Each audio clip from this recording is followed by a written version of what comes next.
Города, которых нет. Многие слышали о миражах или даже видели. Физики оптики считают, что в них нет ничего необычного, так как уже раскрыты их секреты. Все, кроме одного. Невозможно с помощью известных законов физики объяснить, почему миражи могут отражать события, происходящие на некотором расстоянии, не только в пространстве, но и во времени. К этому остается добавить, что у многих народов сохранились предания о том, что после определенных заклинаний в небе якобы может появиться летающий древний город. Возможно, под влиянием этих легенд известный своими пророчествами писатель Джонатан Свифт и описал в «Путешествиях Гулливера» летающий город Лапуту. Встреча с единичным отголоском прошлого – явление нередкое. То звуки, то видения из потустороннего мира нередко беспокоят нас своим появлением. Чаще всего это люди, но иногда появляются словно выхваченные из другой жизни строения. Так по старой дороге между деревнями часто можно было слышать голоса людей, лай собак, смех, стук ведер и другие звуки. Такой шум, казалось бы, обычен для деревни, но в тех местах нет никакого жилья. Подойти ближе что-то мешает, звуки как будто препятствуют продвижению вперед. К тому же становится очень страшно. Местные жители считают это место заколдованным. Там даже днем, а не то, что вечером или ночью, слышно, как кто-то бьет по дереву палкой, и притом лишь на расстоянии шага перед идущим. Иногда из ниоткуда появлялся мужчина, который также внезапно пропадал. Старожилы связывают эти таинственные явления с тем, что, по преданию, когда-то на этом месте погибло то ли много татар, то ли цыган.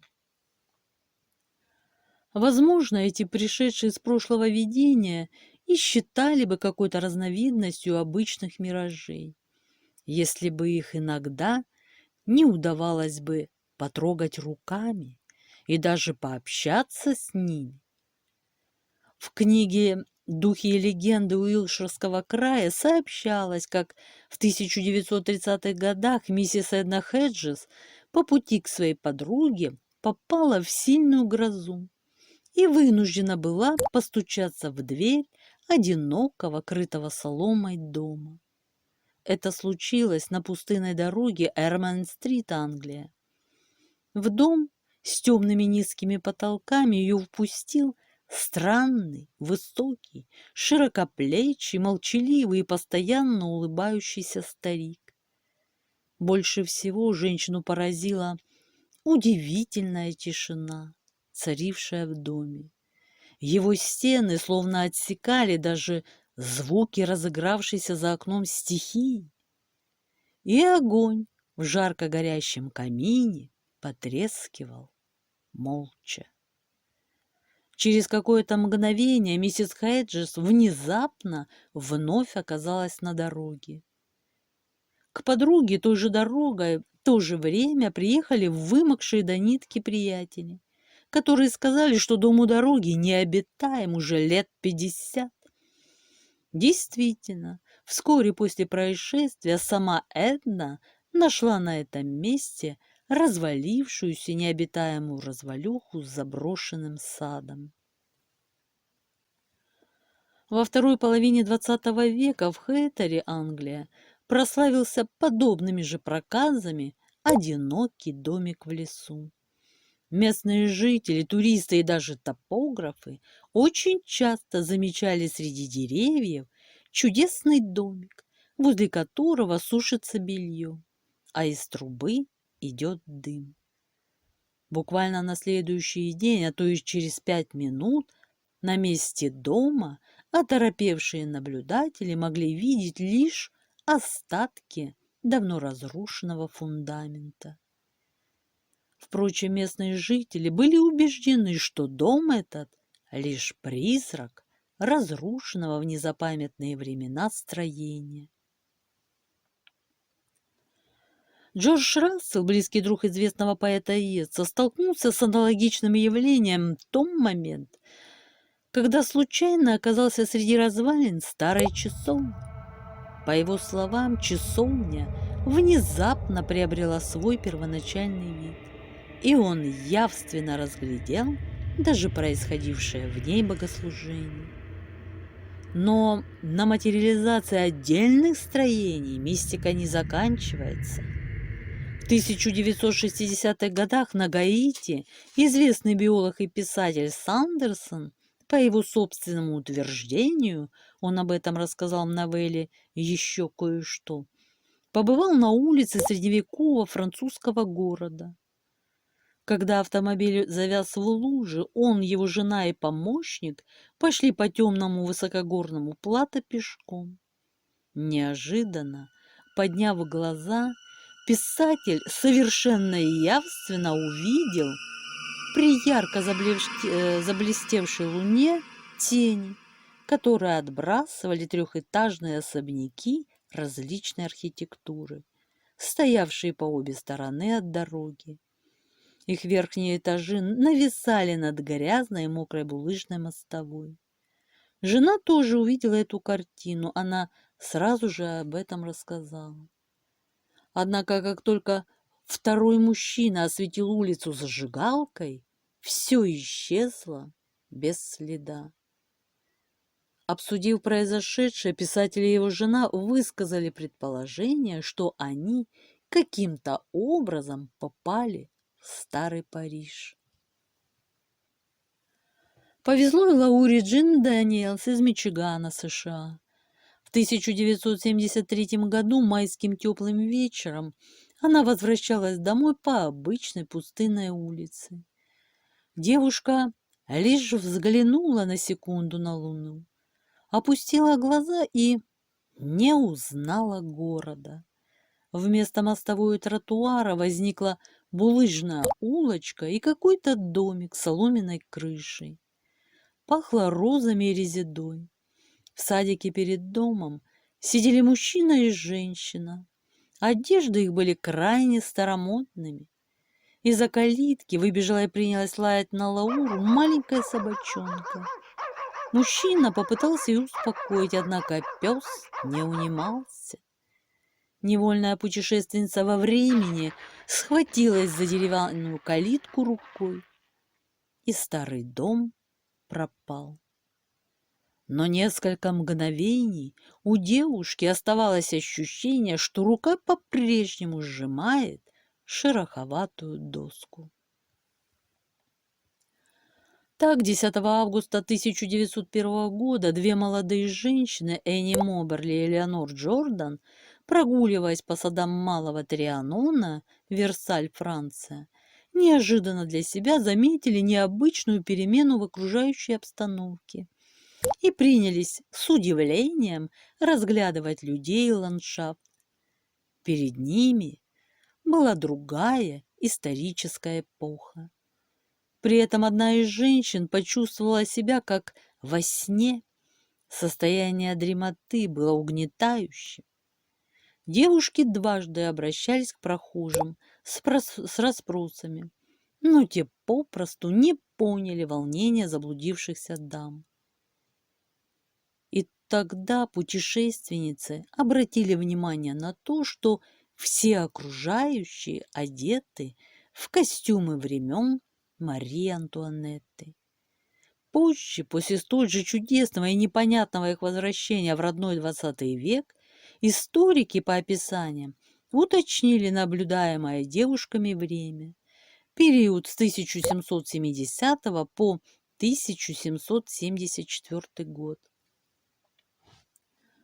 Правда, в старых архивах так и не обнаружили упоминаний о появлении в XVIII веке двух эксцентрично одетых дам.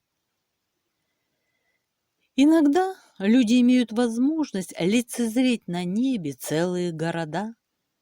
В 1684 и 1908 годах в графстве Слиго, Ирландия, появлялся неизвестный географом остров Бразил с большим красивым городом и утопающими в зелени крепостными сооружениями. В той же Ирландии, но только в графство Корк, трижды в 1776, 1797 и 1801 годах жители Юнгала лицезрели над своим городом, окруженный стеной, зеленый город с белыми палисадами. В XVIII веке знаменитый шведский философ Эммануэль Сведенборг во время прогулки по Стокгольму неожиданно увидел впереди рощи, реки, дворцы и множество людей. 18 июля 1820 года капитан судна «Баффин Скорсби», наблюдая в подзорную трубу западное побережье Гренландии, заметил и зарисовал огромный древний город. Впоследствии, конечно, выяснилось, что города в этом месте нет и в помине, а рисунки незадачливого первооткрывателя города с величественными обелисками, впечатляющими храмами, памятниками и руинами замков объявили плодом воображения. В 1840 и 1857 годах жители острова Санди видели в небе далекую страну с прекрасными белыми зданиями. Хрустальный город сказочного народа финн. А в 1881-1888 годах уже над Швецией наблюдался целый ряд неизвестных островов и других изображений. В 1887 году знаменитому первооткрывателю Уиллоби даже удалось сфотографировать в небе над Аляской неизвестный город. Снимки вышли весьма отчетливыми, поэтому их автора объявили обманщиком, ибо на фотографиях оказался слегка помолодевший английский город Бристоль, находящийся в тысячах километров от этого места. Через пару лет видение повторилось, а местные индейцы заявили, что в происходящем нет ничего удивительного, ибо этот город часто наблюдался здесь и раньше, в периоды с 21 июня по 10 июля, еще до прихода на Аляску белых поселенцев. В 1890 году весной над Эшландом, штат Огайо, США, также появился неизвестный город. Мнения очевидцев резко разошлись. Одни утверждали, что это один из ближайших городов. Другие думали, что наблюдают Иерусалим. Третьи – вообще несуществующее поселение. В июне 1897 года над югом Аляска большое количество людей видели город. Потом они долго спорили и, наконец, пришли к выводу, что появившийся перед ними город не похож на отражение ни Торонто, ни Монреаля. Общее мнение собравшиеся сформулировали следующим образом. Это был какой-то город прошлого. А 2 августа 1908 целых 3 часа жители Беликанелли, Ирландия, наблюдали в небе дома, выдержанные в самых различных архитектурных стилях. Но больше всех, наверное, повезло летчику-космонавту, столкнувшемуся с этим явлением в конце апреля 1982 года. Он пролетал внутри города-призрака, рассматривая это аномальное явление, этот оптический обман, из кабины самолета. Полет проходил грозовой ночью в сплошной облачности. За бортом сплошная ночь. Летчик снизился с высоты 8000 метров на очень малую высоту около 1000 метров. И вдруг боковым зрением справа и слева на стеклах кабины заметил странное свечение и мелькание каких-то объектов. необычных для полетной ситуации. Летчик поискал взглядом источник и причины возникновения необычных светящихся прямоугольников.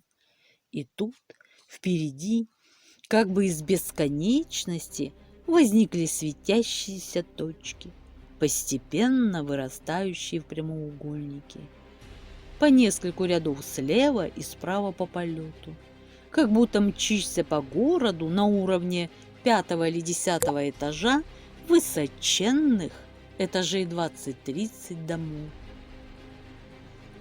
у которых светятся все окна. Видны только окна.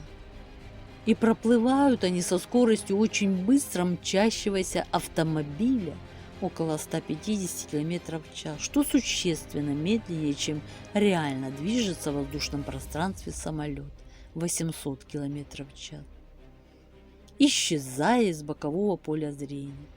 А по сторонам, летя навстречу из бесконечности, появляются, растут и также исчезают новые ряды окон. Внизу ряды кончаются, земли не видно, внизу тьма, а вот наверху сплошные окна, как будто арка, разграфленная рядами окон по всей поверхности.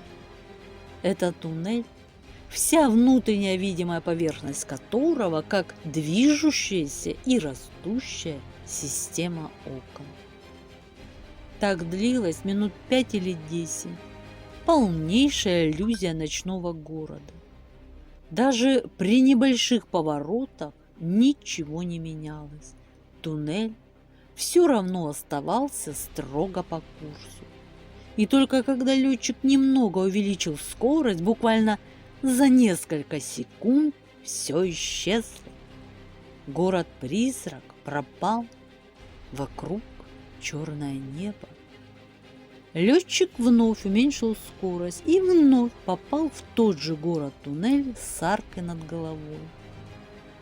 Летчик-космонавт еще немного поэкспериментировал с высотой и скоростью и сделал вывод, что город-призрак существует только в определенном слое, на определенной скорости и высоте. К сожалению, ему не удалось сфотографировать этот удивительный феномен. Интересно, друзья, что вы думаете по этому поводу? Пишите в комментариях, мне интересно ваше мнение. Ставьте лайки, если тема была вам интересной. Я желаю всем мира, здоровья и всяческого благополучия. Спасибо за просмотр, а на сегодня все. Пока-пока.